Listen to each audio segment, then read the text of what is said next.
The following is a production of Shark Flight Media. Shark Flight Media. Shark Flight Media. Shark Flight Media. From mechs to mages or agents to argonauts, this is the world of Chris Kennedy Publishing. This is the CKP Future Books Podcast. Welcome, everyone, to the July edition of Future Books.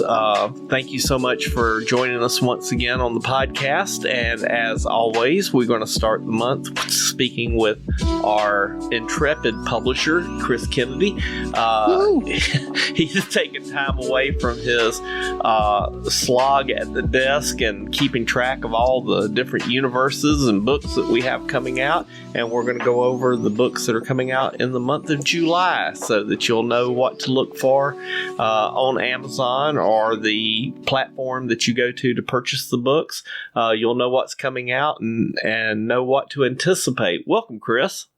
Hey, thanks. Great to be here. It's always fun to talk with you. Well, I appreciate that. We are so happy to have you.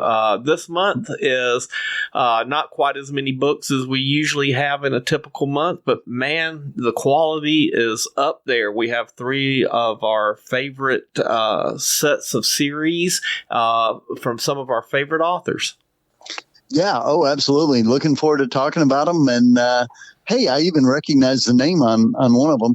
Yeah, I do too, and I've heard that he's quite the author, and he's teamed up with another one of the CKP authors that is excellent.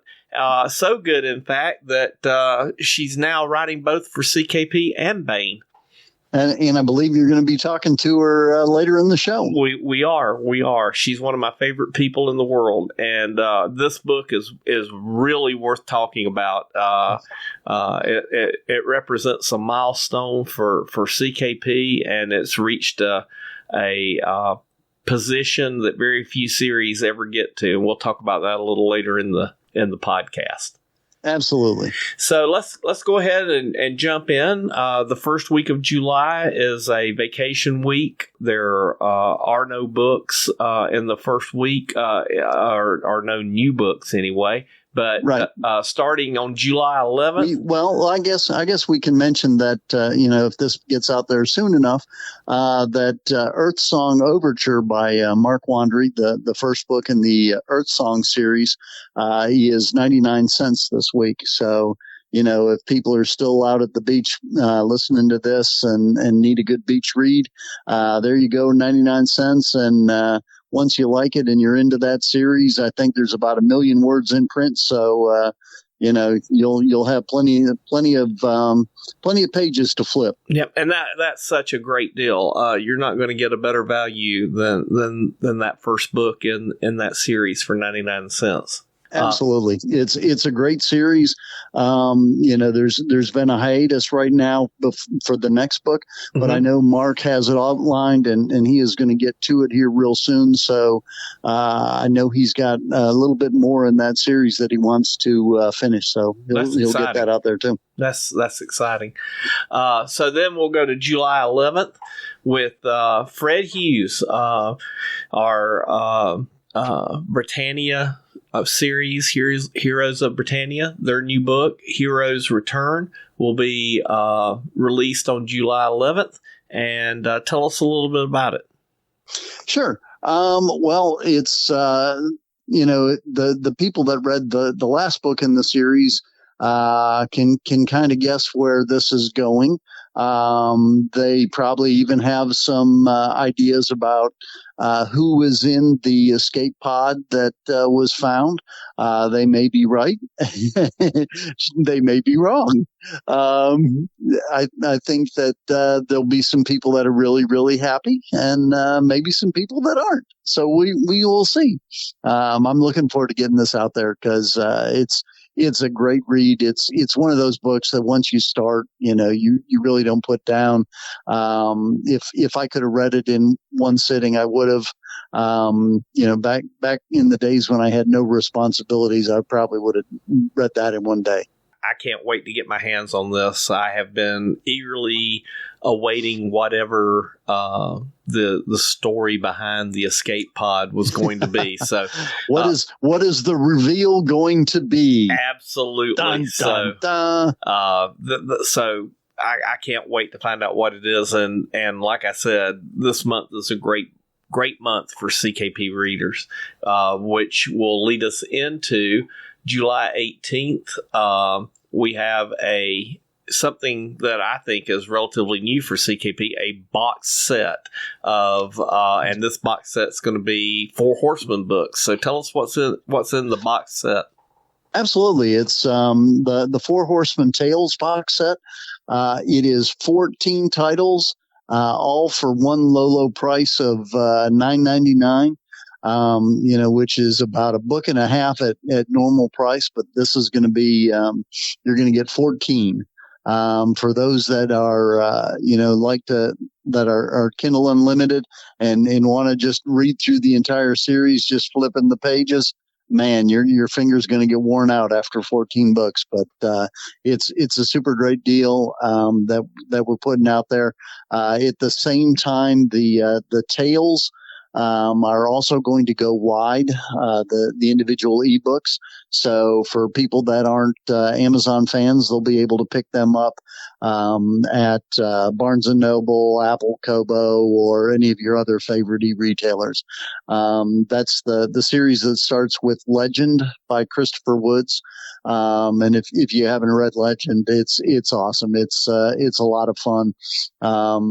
Chris writes with a lot of humor, and it is certainly one that, if you haven't ever read, you're going to want to pick it up. And if you have read it, it's worth a second read because it's just fun. So 14 books for $10. That is, reminiscent of 1970s pricing, so you can't do any better than that. Yeah, absolutely. It's a great price. Less than $1 a book. You can't do better than that. So pick it up and enjoy it. That's a tremendous value. And then we're going to end up the month on July 25th with a milestone in the 4 Horsemen universe, book number 100.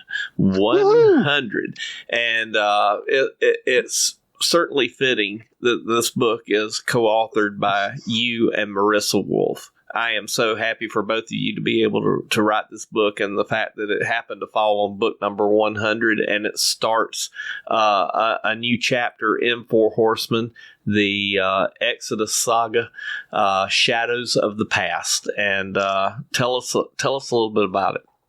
Well, the funny part is when we were writing it, I had looked at the page in the website for the 4 Horsemen, primer, and it hadn't been updated, and it was missing a book.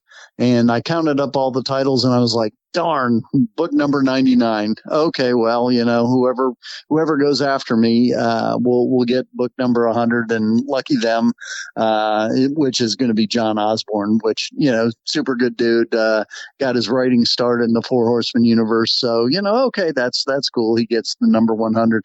And then I realized that, caveat emptor hadn't been added yet. And I was like, oh my gosh, that means that we're number 100. Woo! This is awesome. There aren't many series that go 100.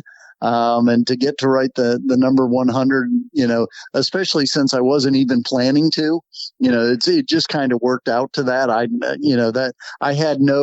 didn't put my thumb on the scales to make that happen. It happened naturally. So that's super cool. And to be the person to get to start Exodus is a lot of fun. As is writing with Marisa, cause, she's pretty much just awesome. So back the last time we saw the 4 Horsemen all together, the book ended with in the Sealith system with a group of individuals showing up there and capturing the star system. Those people were Karaman. They are now there, and they've had 5 years to do whatever they wanted.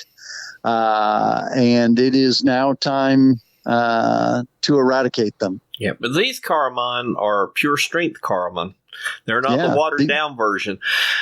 Yeah, these are great galactic war Karaman that jumped in their ships, put themselves into stasis for 20,000 years, and arrived in Sealith and are now hoping to win the Great Galactic War.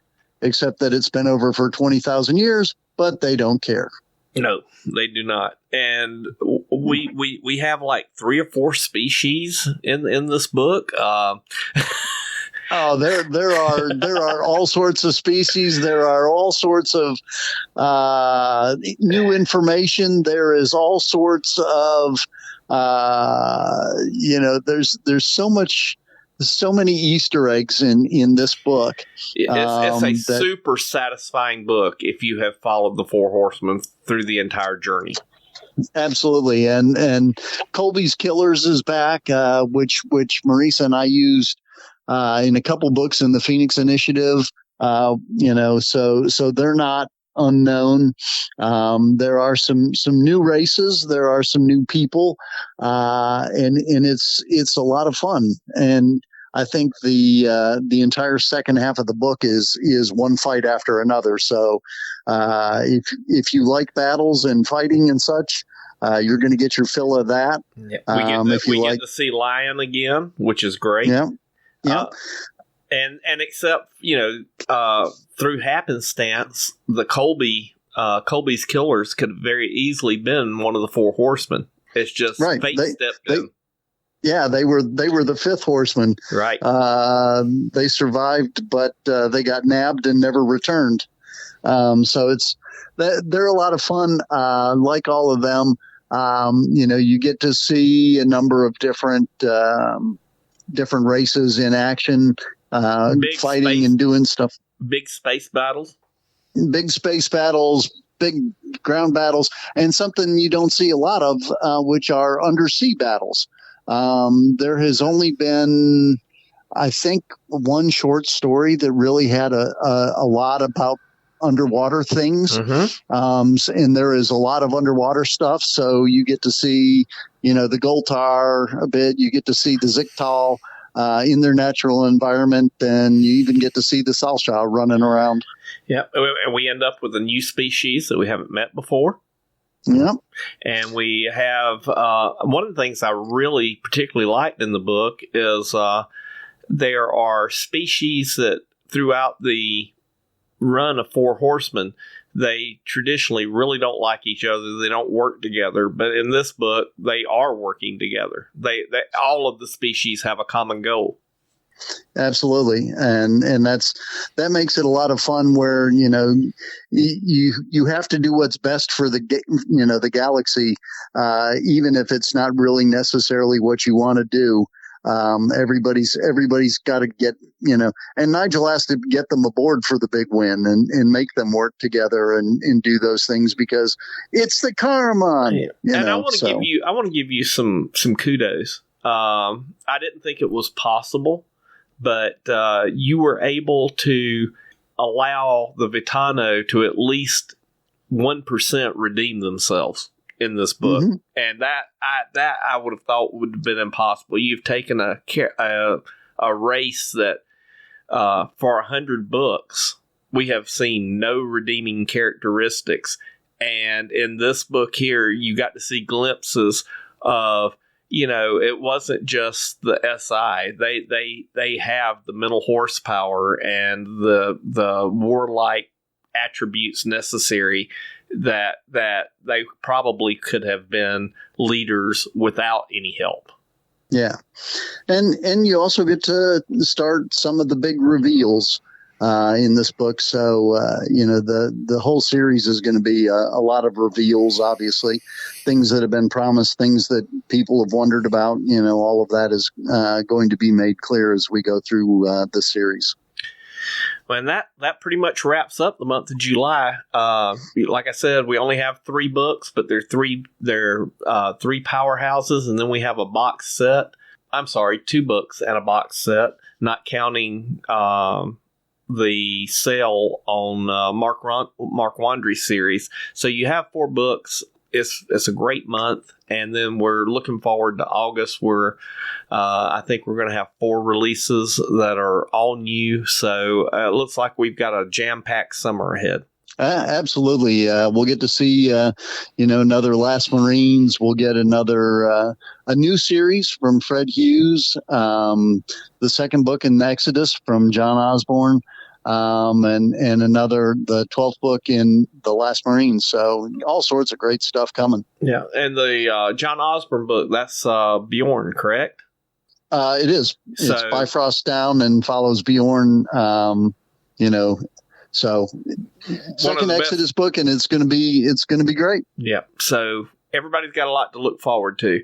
Is there anything we missed or anything else you want to talk about this month? Nope, that's good. We're up to speed, I believe. All right. Well, then I want to thank you so much for taking time out of your schedule. I want to thank everybody for listening. And if you'll hang around for a couple seconds, you'll be able to hear the interview with Marisa, which we go into much more detail about the shadows of the past. So thank you so much, Chris. Yep. Great being here. Thanks for having me. Thanks, everyone, for listening to the first half of Future Books. This month, we have the rare privilege of talking to one of my favorite CKP authors. She is a relatively new author. I remember when her first CKP book came out, and she did not let any moss grow under her feet. She hit the ground running, and now she really puts a lot of books out for CKP, and she's also now a pretty regular Baen author. Welcome, Marisa Wolf. Thank you for coming. Thanks so much for having me, Randall. I love it. It's been a while, I tell you. I think you had written maybe 2 or 3 books last time we talked, and now you go to your Amazon page, and it's click for next page, click for next page. I'm just trying to stack them up, give people all the books to read. Well, and that's great. And there's a lot of people who can be prolific. Very few people can be prolific and interesting. And I tell you, I've never read anything that you've written that I did not enjoy terrifically. So you've kept the quality up as well as writing a number of books. So I'm super happy for you. Thank you so much. It's been great. I have to say the factory training has really put me into good practice. So. Yeah. Well, Jerry Pournelle used to talk all the time about the best way to become him. He wrote a whole article that was famous for years about how to take my job. And he said the way you become a writer is to write. Turns out, yeah. He said all those grand plans you have in your head don't do you a bit of good. You got to put pen to paper. Yeah, you actually have to get it done. It's wild. It's wild how thinking about writing doesn't actually get the book done. No, and you've been terrific. So Marisa has written for CKP in several different universes. She's written in Casey Azel's grand epic space opera series, The Ashes of Entria. She's written for Four Horsemen. She has written in the Salvage Title universe. She's written in the We Dare anthologies. And because she is so good, Chris picked her to team up with.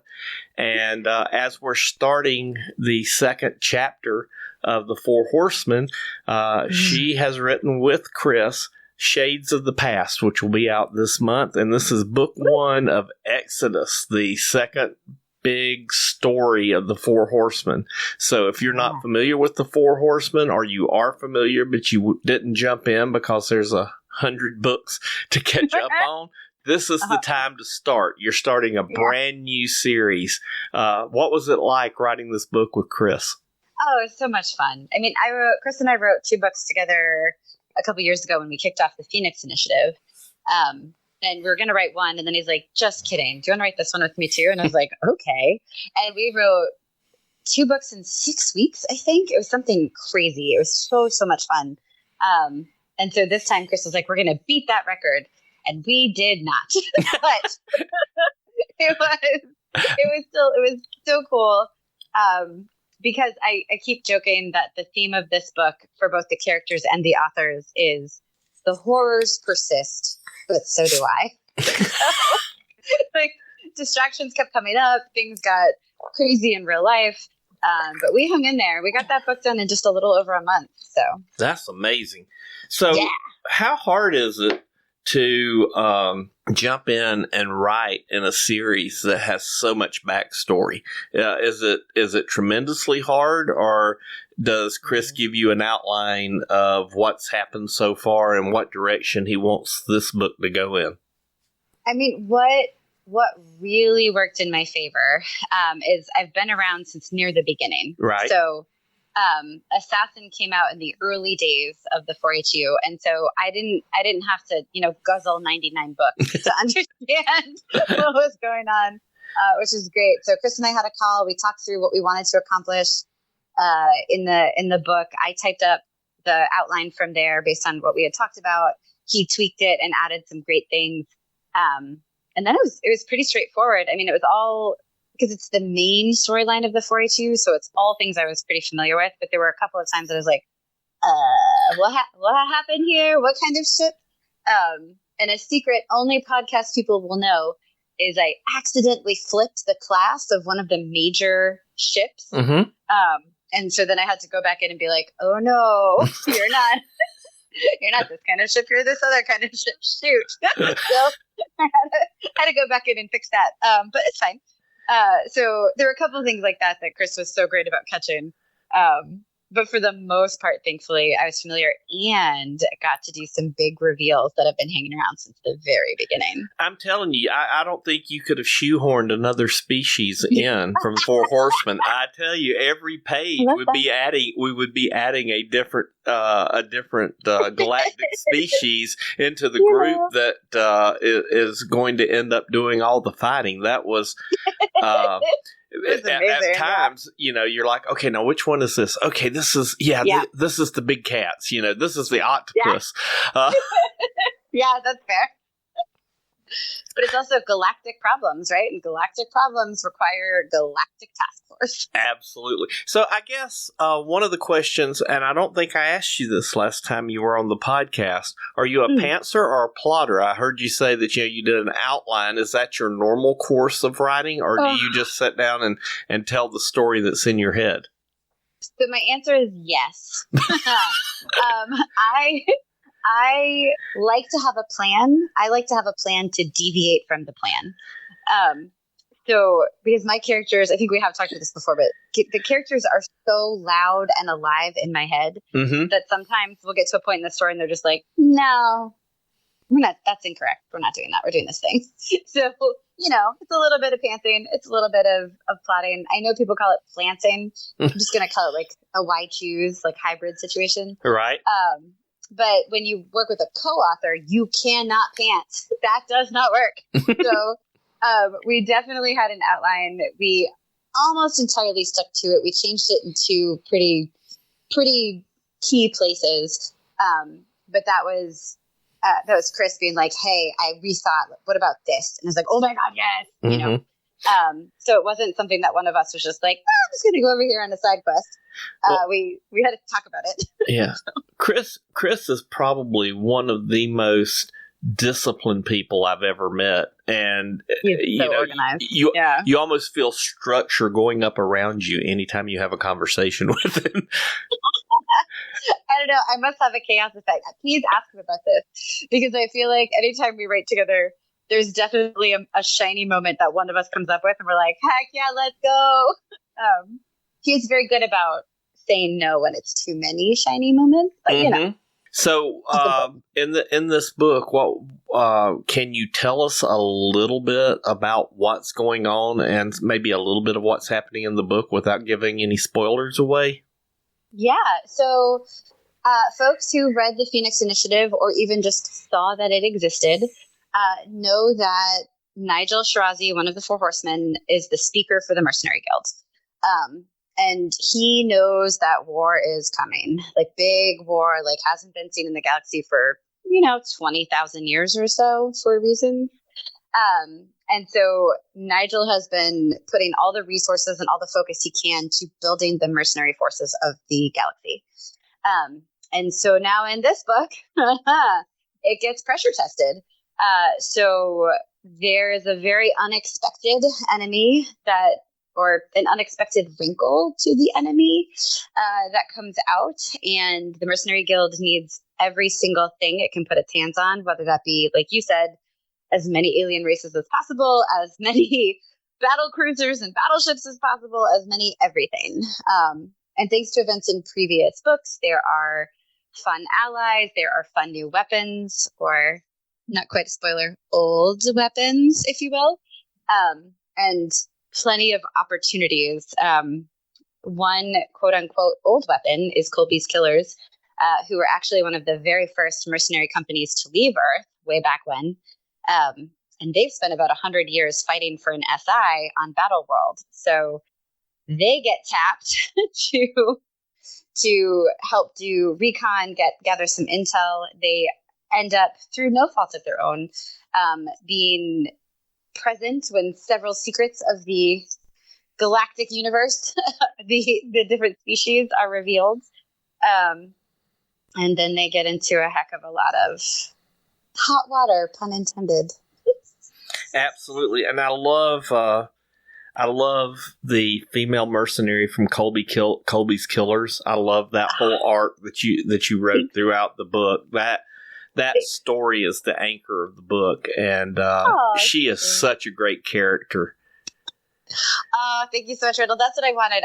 So Jan Colby, y'all, she is a little bit of a jerk. I mean, she's been a mercenary for over 130 years. Well, I think she's got some reasons to have her jerkish behavior. She is 100% not every grizzled veteran you've ever seen, but the person who fought just a little too long, they're a little stretched thin, but they can't give it up yet. And she's Jan Colby. I want people to love her and a little bit hate that they love her. That is my goal. I love her so much. Well, you hit that with me. There were times she would do stuff and I'd be like, what a... Put whatever word you want there. And then like 300 pages later, something would happen and you're like, well, she's got a reason that she was the way she was earlier in the book. Mm-hmm. This all checks out. And she never loses sight of what her main goal is. She is always constantly striving for she's not going to lose. She may die, but she's not going to lose. That's right. That is right. She has one main objective, and then a couple of smaller ones. But yeah, that's it. That is what she is here to do. And then you kill us and bring us another uplifted species that I am not going to go into any details with. But they may have come from Earth, and maybe. That character, I would love to see. I would love to see more of that group develop, and then you once again hint at something has happened to the Lumar. The Lumar we know are not really the Lumar, and I want that story so bad. I'm hoping that you will write that story. I want to. I would love to have one full book of nothing but female Lumar, and then another book on how they get back to the what generation. They were. Yeah. Oh, I love them so much. I have loved the Lumar since the beginning, and I was so grateful that Mark let me release the information that I was able to release. Mm-hmm. That was amazing. I love them so much. And the other species that you referenced, that I believe came out of some author nonsense, just brainstorming and chatting, and then Chris went ahead and made them amazing. And my understanding is that Mark Stallings will be writing a book featuring that species. Oh, that'll be great.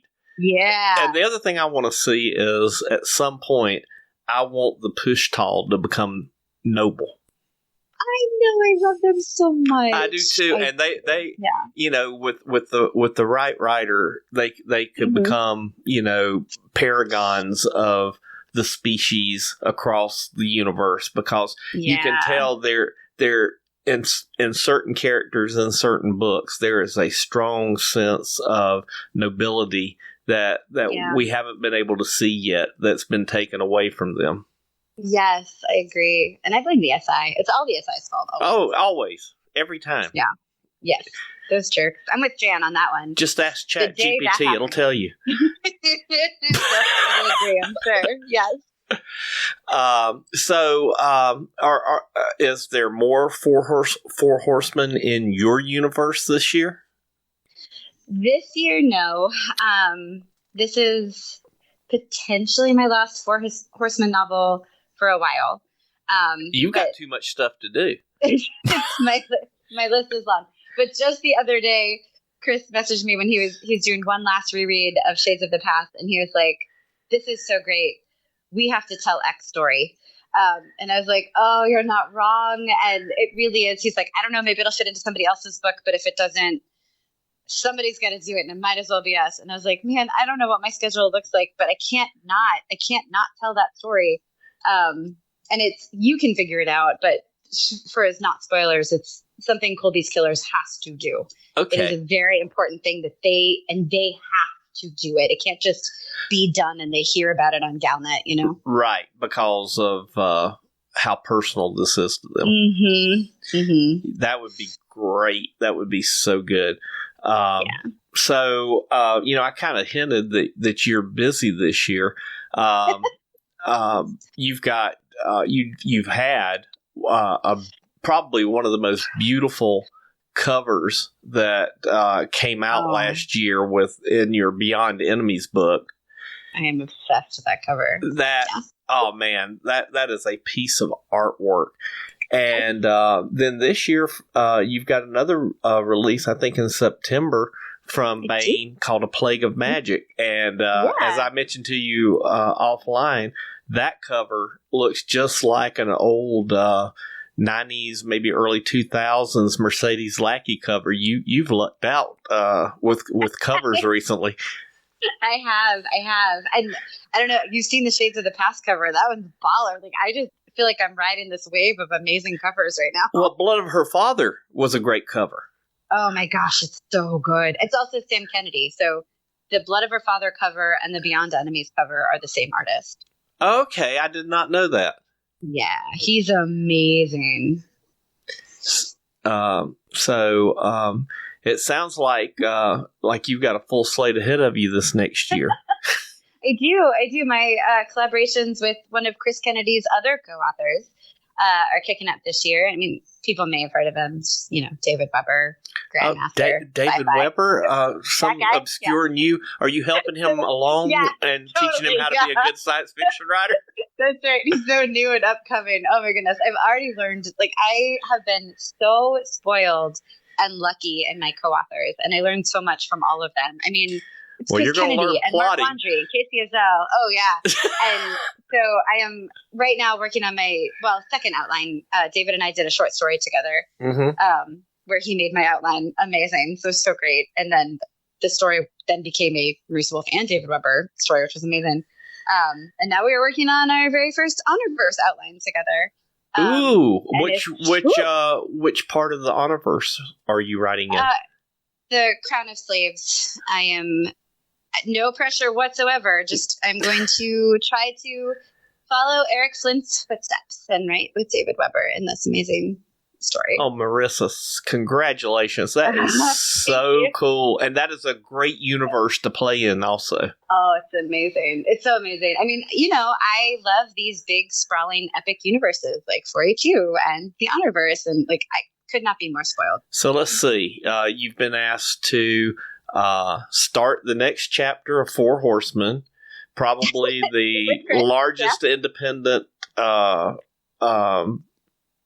space warfare independent publishing company, space warfare universe. Amazing. And now you get to go with and work with one of the most prolific authors of the late 20th, early 21st century in his mainline universe. That's great. I am so happy for you. Thank you, Randall. It's bonkers to me, but it is when I say how excited I am about Exodus, I would not be where I am today as a writer, as a human, as a person with the opportunities I have without the 4HU. I am so excited to have accidentally helped written the 100th book. We did not realize it was the 100th book until we were mostly done. It was amazing. That is really cool. I didn't realize till just today I learned. Today, right? I was today years old. Yeah, it's so cool. So yeah, to do that and to kick off like the big final storyline with Chris, like, yep. Oh my gosh. So did you like trip over a horseshoe or swallow a 4-leaf clover? I mean, you have now gotten to work with two of absolute, you know, they say don't meet your heroes. They can't hold up to what you think they are. And you're able to work with two of absolutely the nicest people in science fiction. They're so great. They're so great. Like, that's what I was saying. My co-authors, like, I've got Chris Kennedy, I've got Mark Wandry, Casey Isdell. Absolutely. William Allen Webb, David Weber. Like, who even am I? This is amazing. You're like the best character actor in acting, you know. Yeah. Are you Clint Eastwood? No, but I've worked with him. Are you? But I know him. Yeah. Yeah, I know 3 degrees. 3 degrees of Marisa Wolf and sci-fi. No, it's awesome. I just, just am very thankful for everything and work my butt off to continue to be worthy. Well, I've always laughed and talked about the 3 angels of CKP. Now we're going to have to move away from calling you one of those to the Kevin Bacon of CKP. Oh. No, I keep it with my ladies. I love it. But I can have like a subtitle, like one of the 3 angels / Kevin Bacon. Well, since you're working so hard and you're putting so much stuff out, tell our listeners how they can follow along and, know what to be looking for, what's coming out next and what you're working on. Are you on social media? Is there a way for people to keep track of what's going on? Yes. You can, step 1, go to my website, www.marisawolf.com or .net. I have them both. And you can sign up for my newsletter. With that, you get a bunch of short stories for free. And then just once a month, you get my charming self in your inbox with shenanigans and updates and whatnot. You can also hang out with me on Facebook. I spend way too much time scrolling, unfortunately. Same with Instagram. On Facebook, you'll find me by my name. And then on Instagram, I am at bookdogs because I love my dogs and I love my books. So that is great. And, coming from a man with 3 French bulldogs, I certainly understand. Right? Yes. Oh my goodness. Babies. Please send me pictures of your dogs, Randall. I don't think I've ever seen them. I will do that. I've got Pierce, Hallie, and Oren. Pierce is the fire truck I used to drive. Oh my goodness. Hallie is short for Halligan, which is a firefighting tool. And Oren is a old fire truck manufacturing company. It's an antique fire truck. So all of my dogs are named after something in the fire service. That checks out. I love that so much. Oh, they're so cute. Already I can tell. So this book will be out when? July 25th, Shades of the Past. July 25th. So everybody start saving up your shekels. This is your beach read. Yeah, find out secrets. There's so much action. You're gonna need this book to know what goes on from this point forward. So certainly make sure that you get a copy. And Marisa, have you got anything else that you want to say or talk about this month? Not for this month, but thank you, Randall. That was amazing. Well, we really appreciate it, and we, I'm sure with the number of books you're putting out that we will be doing this again, hopefully much sooner, because I feel bad that we haven't done this in so long. So thank you so much for coming. You're so welcome. Thank you again for having me. You've been listening to the CKP Future Books Podcast with host Randall Willis. If you enjoyed this podcast, please consider leaving it a review on Apple Podcasts, Google Podcasts, or wherever you subscribe.